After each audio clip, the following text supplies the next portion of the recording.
late start. Was just in a Zoom meeting that overran. How are you? I also haven't got you elevated, so I'm slightly looking down on you. I don't mean in a sort of judgmental way, I mean in a purely physical way. Hi, Hilary Jones, Diane Sylvester, Shelley Silver, Sky Elise, Lynn Aoki, Zoe Griffiths-Brown, Jean Tutel, Salsa Trish, Margaret O'Brien, Helen Flynn, Della Nixon, Emma McDonald, Jenny Matthews, Sally O'Sullivan, Michelle Main, Mo Power, Kerry J. Williams. If I repeat your name, I do apologise. I'm trying not to. Reem A.W., James McBeer, Della Nixon, Maleka Tanvir,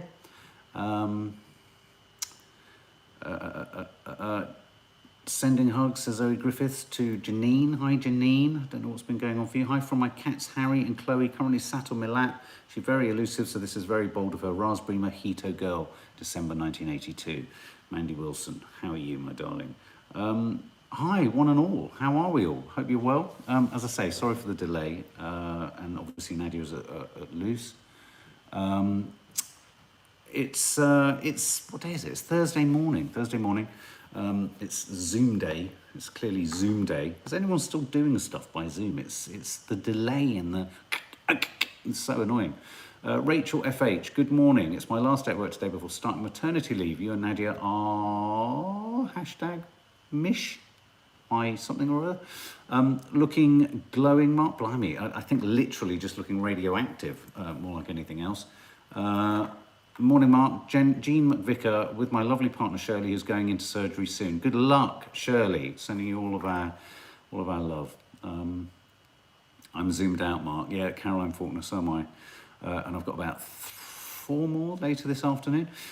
Birthday song, Marley Pants. Yes, Pants Golden. He is 11 today and he's staying with me and watching you on the TV. Happy birthday, Marley Pants. Happy birthday to you. Happy birthday to you. Happy birthday, dear Marley Pants. Happy birthday to you. I love pants. I love the word pants. Zoe Griffiths, thank you very much. It was a bit of a batshit crazy wine o'clock last night, wasn't it? Yeah, frantic, fun and silly. And as someone said, we were in the broom cupboard, which is a nice little affectionate way of describing Nadia's hellhole. Love the t-shirt. Yes, it's this one. Catastrophe. Claire Hemming. So sorry if I look down. I'm not looking down on you, I'm just looking down. I'm convalescing, says Claire Hemming, after having my gallbladder removed 2 days ago. Glad to catch alive. Good God, I mean, that sounds so dramatic. Zoe, I just saw something come in. Thank you very much. I hope you're well, Zoe. Where was the gopher? Well, she was sitting next to me, wasn't she? Good morning, Sir Adderley. Stacey Randall, hope you're well. Stacey, Salsa Trish. Good to see Ashley's running around London, having a time of his life, meeting all the cast and members of Star Wars and telling Boris Johnson where he's gone wrong. Fish Sticks 95. I've got to know about this chicken drama. Well, yeah, because I was caught up in a meeting that overran, I couldn't pull all my stories up. But let's start with that. Who likes chicken nuggets? Give us a yes or a no if you like chicken nuggets.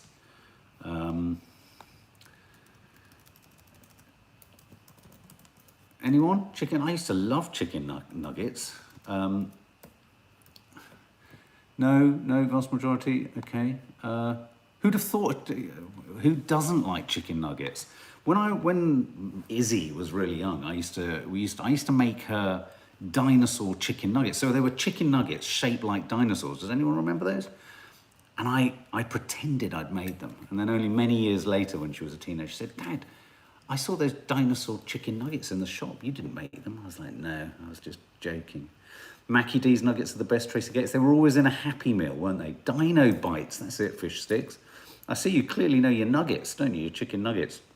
Ruth Blandford, tell Nadia she's not missing much corn, it's pouring with rain. It's strange here. It's like the monsoon season. It's just gone. Oh yes, Matrix Resurrection debuts today at 1:58. Absolutely. Now I've got a confession to make. I saw the first Matrix film years and years ago, and I didn't see any of the others. But I did meet Mr. Keanu Reeves, and he was lovely. Bernard Matthews' Turkey Dinosaurs.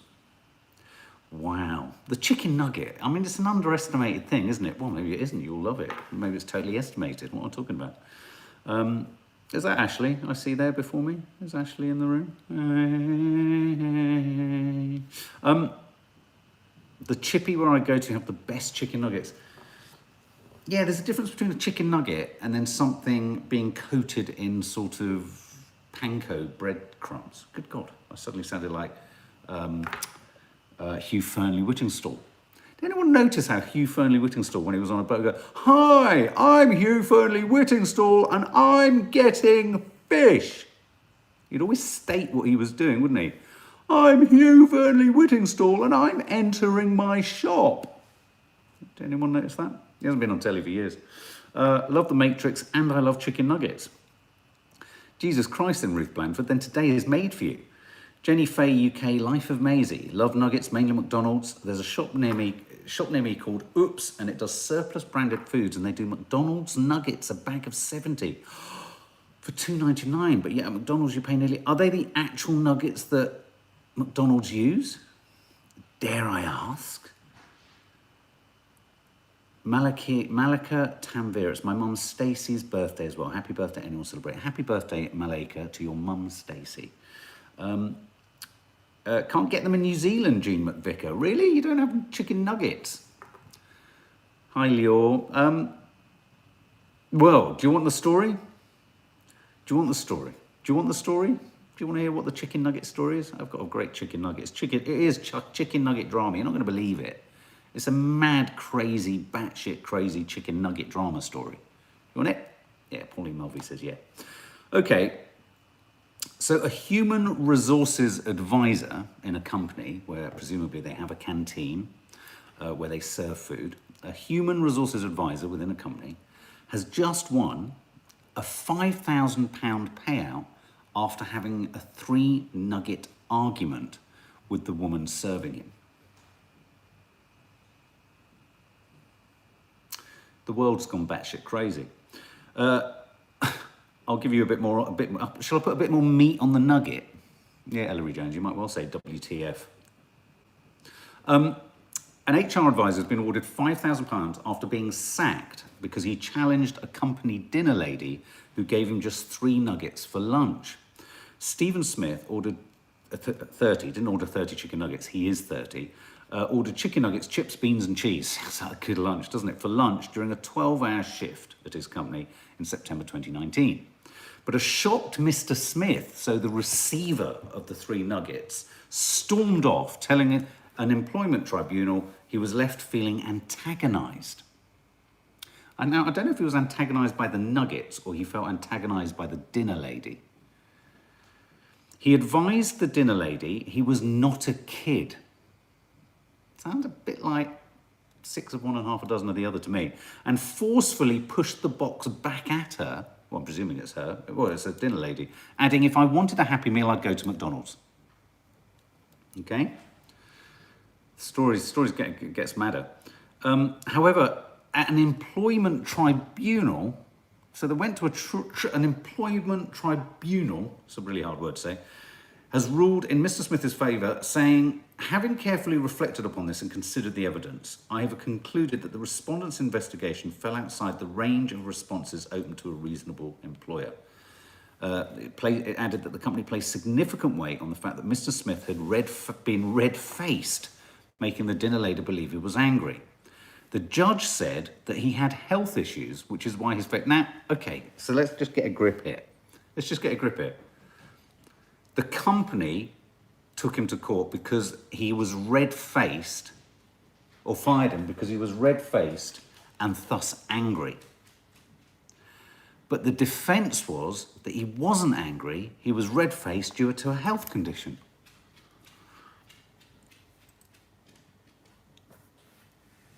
The company has been ordered to pay £5,000 to Mr. Smith in compensation. What do you think on that? God help the posh restaurants that only give you 5 chips then. Kerry J. Williams, that's what my mum would have said. Alicia Walton, how flipping ridiculous. What's wrong with people? Reese Roberts, haha, the villain of The Matrix is called Mr. Smith, so the chicken nugget story has a weird overlap. And Sarah Fox, antagonised by a lack of nuggets. Good grief, people have spent time in court over this. Aren't there more important things to more important things in the world. Jenny Mann, I'm going to unblock what YouTube's blocked. What the flying fuck is what Jenny Mann says. Crazy nuggets, crazy nuggets. What a palaver, or what a pavlova. Maybe it's pavlova for pudding. Maybe he was just hangry, says Carly, you know. I won't say what Dixon Summit said, but I'll unblock it so you can all see it. Good question. The story doesn't say whether he was reinstated or not. But okay, so has that got you hot under the collar? Has that got you? Are you dropping nuggets everywhere over that story? I thought we'd go a bit left field today with the stories.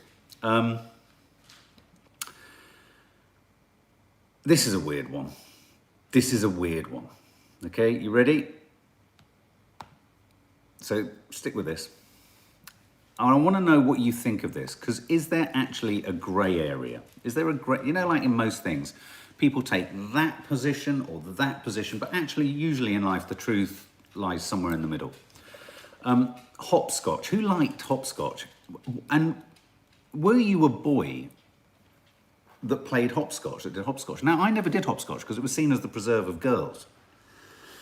And girls would play hopscotch. I would stand at the edge of a hopscotch, what do you call it? It's not a hopscotch court, it's not a hopscotch board. What do you call it? What do you call the hopscotch diagram? Anyway, I'd stand on the edge, obviously pretended to be interested in the football, and I'd look at them and I'd go, Jesus H. Christ, look how fast they're going. They go so fast. Hop, hop, hop, double, hop, hop, hop, double, pick up the stone, hop, hop, hop, do. And it was like, the grid, Sarah Fox, that's a good words, the grid. So oh look, all of you loved hopscotch. My brownies love playing it. They played it last night in the rain. Oh, Carly, you know, yes, but my brother was ace at it. The boys weren't allowed to play it. We could never get on it. But there was something I liked about it. You had to aim the stone, didn't you, into the square. I can't remember in hopscotch, what happens if you don't get the stone or your thing in the square? What happens if you miss? Is there a penalty? Peavers or beds in Scotland, is that what it's called? Amy Me, I never played it properly. Hazel Malbon, did my head in when it rained, though it washed it off. Yes, when it rained though, it washed it off. Yeah, you're absolutely right. Hopscotch, skipping a block. You miss a go, Karen S, is that right? You miss a go. Just an alert saying the number of people waiting for hospital treatment has hit a record high again in the country, just to say that story's just breaking. You'd miss a go. Okay, well, what do we think of this story, okay? You ready? Do you want to hear this one? Hopscotch? Hopscotch, we're talking about, we've done chicken nuggets. Chicken nuggets are here. Hopscotch is here. Mother shocked after the police are called over chalk hopscotch grid vandalism. A mother was left shocked after one of her neighbours reported her children to the police for vandalism after they chalked a hopscotch grid on the pavement. Sarah Goodwin said her 3 young children and several of their friends had used chalk to create outlines for the traditional game on the walkway.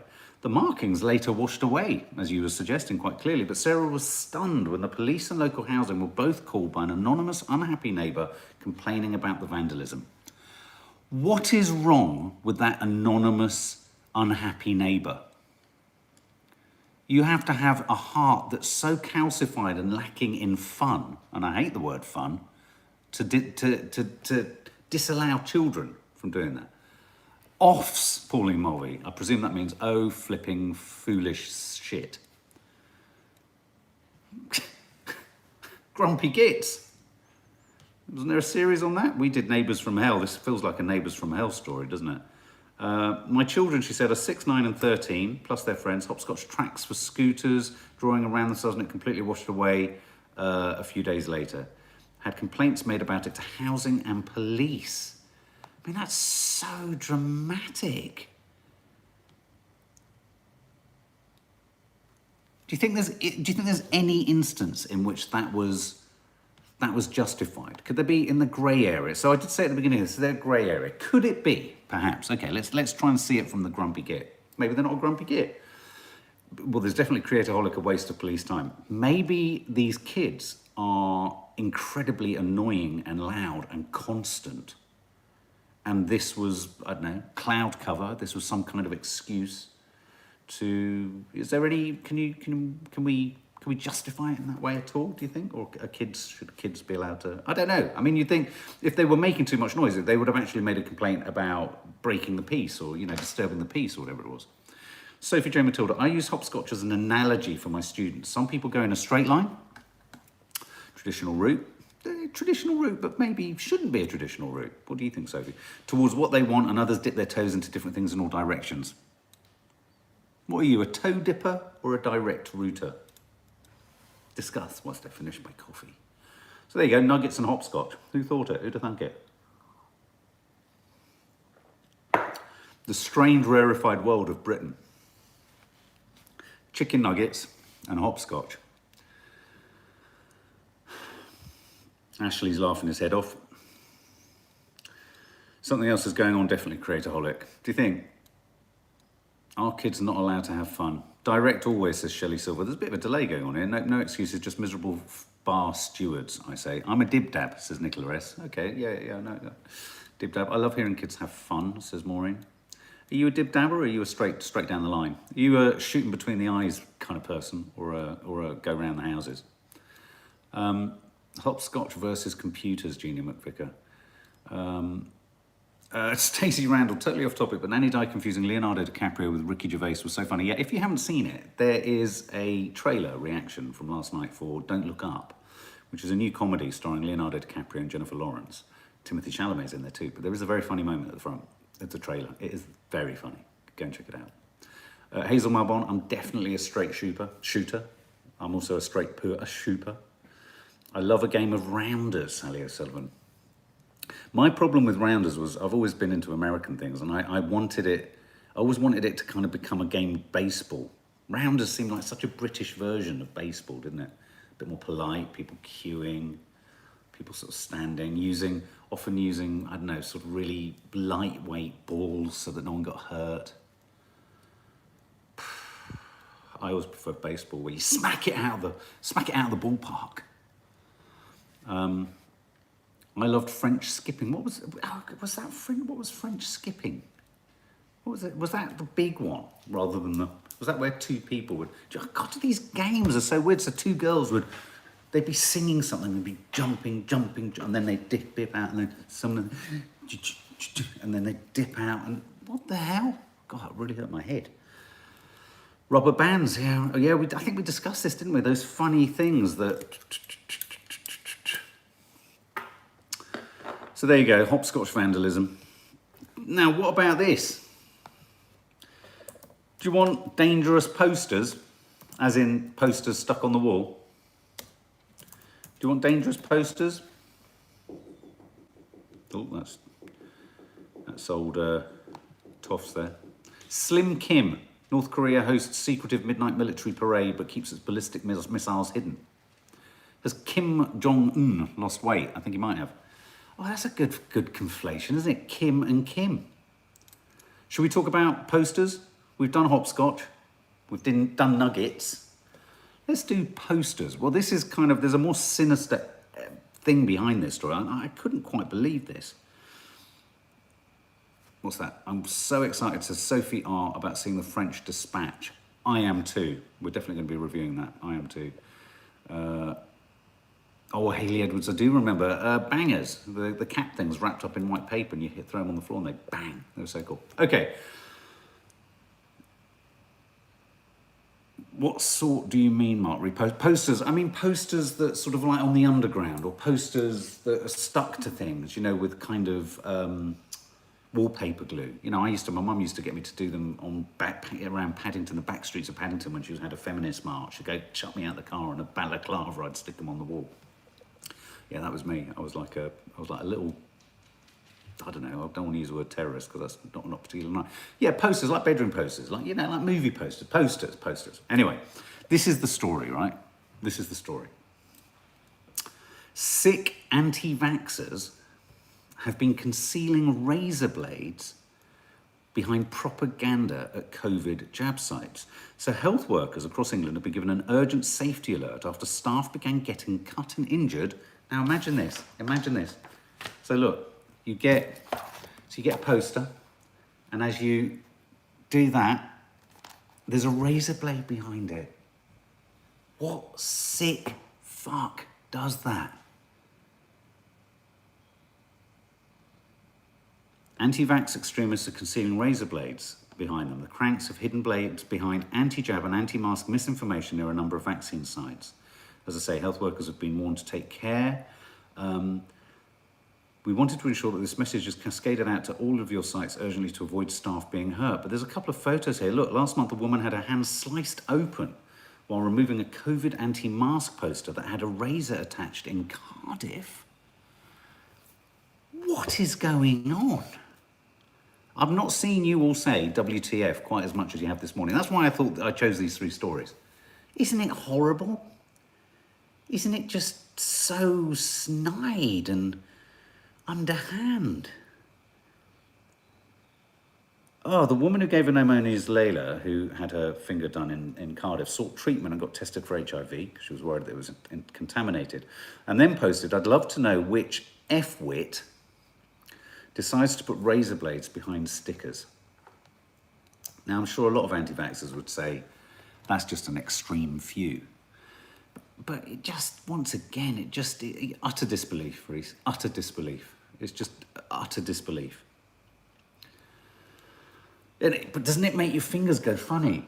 Oh, God, it's bad enough when you get a paper cut, or it's bad enough when you open something and then you realise later in the day you've got that little bit between, oh, God, that really hurts.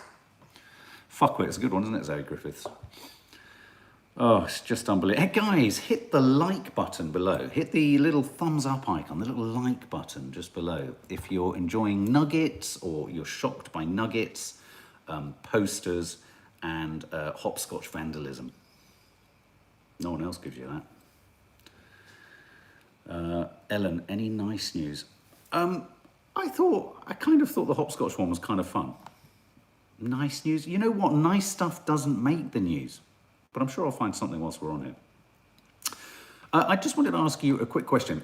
We've done the migrant problem, i.e. people coming across the channel and coming to the country. But Nick Ferrari mentioned a really interesting thing today. Okay, one, it's important to say, if you want controls on immigration, that isn't necessarily a racist opinion, is it? You have to have some control because there has to be structure, there has to be a systemic approach to it, etc., etc.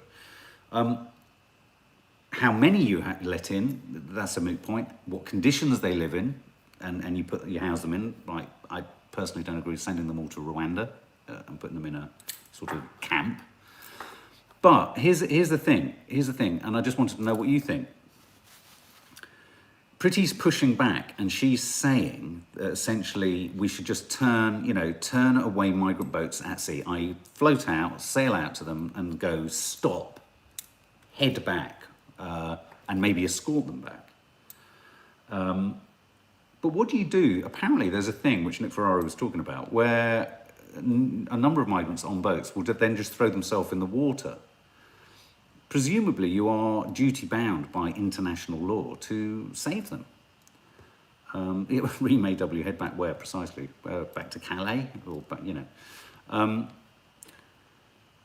So the Home Secretary has secured legal advice for border force vessels to start redirecting migrant boats away from UK waters and back towards France. I mean, this could eventually mushroom into a massive deal between England and France.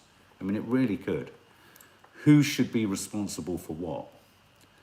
So Paulie Mulvey, have to rescue them. That's a good point, The Wanderer. It may not necessarily be done by anti-vaxxers. We need to be aware that it's also possible it could be done by people trying to discredit anti-vaxxers. That is also a possibility. The Wanderer, you've homed in on the grey area. Very good point. Rarely see you comment, and I'm pleased you have. Thank you very much.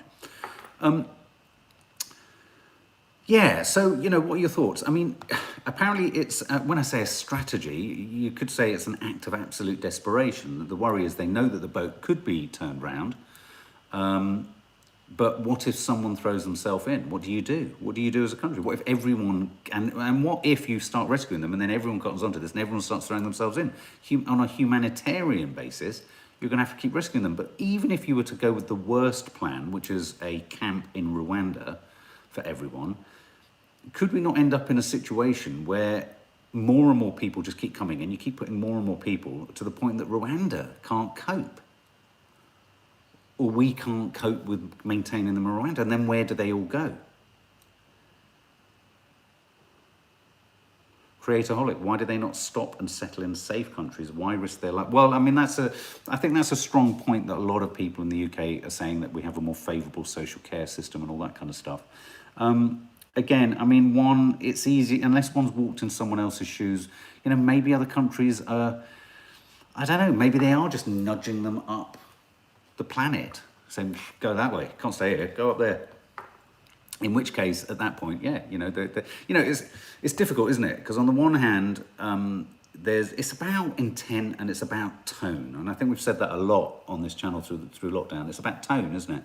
And if your tone is one of "we're going to stop the," it's not very humanistic, it's not very emotional. Whereas, you know, if you say, "Look, this is a real problem, we recognise and we're going to have to try and find a way to it's the language. It's the language used. I think that's the key thing here. So yeah, so do you want me to try and find a really, really happy story? I mean, I couldn't find a happy story. There are no happy stories. I mean, there literally are no happy stories. Well, are you a cat person or a dog person? Cat or dog? Give us your theory. Cat or dog? Neither, Teresa Saunders. What are you, a gerbil? And if you're not a cat or a dog, what are you? Apparently cats have 7 personality traits. Activity and playfulness, fearfulness, aggression towards humans, that's all I've ever met in a cat, sociability towards humans, sociability towards other cats, litter box issues or excessive grooming. What is this report? This is nonsense. Of course they're all those things. It's like saying one of the cat's personality traits is fur. That's a load of old shit. That's what happens when you home in on a fun headline. Look, every single image is of someone in a total state of distress. This is a good story, though. This is an and finally story. It's not necessarily fun, but it's interesting. I told you this earlier. Family baffled as cat comes back from the dead hours after cremation. How? How has it reconstructed itself from carbonated ash into a cat? Family were left heartbroken after discovering a deceased cat which looked identical to their family feline Simba, so they took the animal to get cremated. You can imagine one family's heartbreak when their 14-year-old feline went missing overnight and they discovered a dead black cat on the road by their home the following day. Freddie and Sinead O'Clear from Belfast were devastated when they discovered the cat, which had an identical patch of white fur on its chest, leading them to assume it was their family cat, Simba. Simba hadn't come back all night, and my husband got up early to go to the gym when he saw a dead cat. We were crying and my sons were devastated. I don't really understand the story. We got off, when they returned, they broke, but just a few hours later, the family were left dumbfounded when Simba turned up. Cat misidentification, cat confusion. It was the wrong identity of the wrong cat. Of course it was. Cremated the wrong cat. They make it sound like it came back from the dead. That would be something, wouldn't it? I'm afraid that, this is an interesting story. This is, if any historians here, this is a really, I like this sort of thing. The remains of an Anglo-Saxon church have been discovered during a dig on the future route of the HS2. Archaeologists found the remains at the site of the old St. Mary's Church in Buckinghamshire. And they're having to stop. It's fascinating, this, isn't it? When archaeology kicks up a graveyard or bodies, you have to go into, there's all sorts of laws that you have to intern them and put them somewhere else and treat them with great respect, even however old they are. Was that better, Ellen? Was that? It's kind of funny. It was kind of odd. It's kind of odd. It kind of didn't make sense to me, if I'm honest.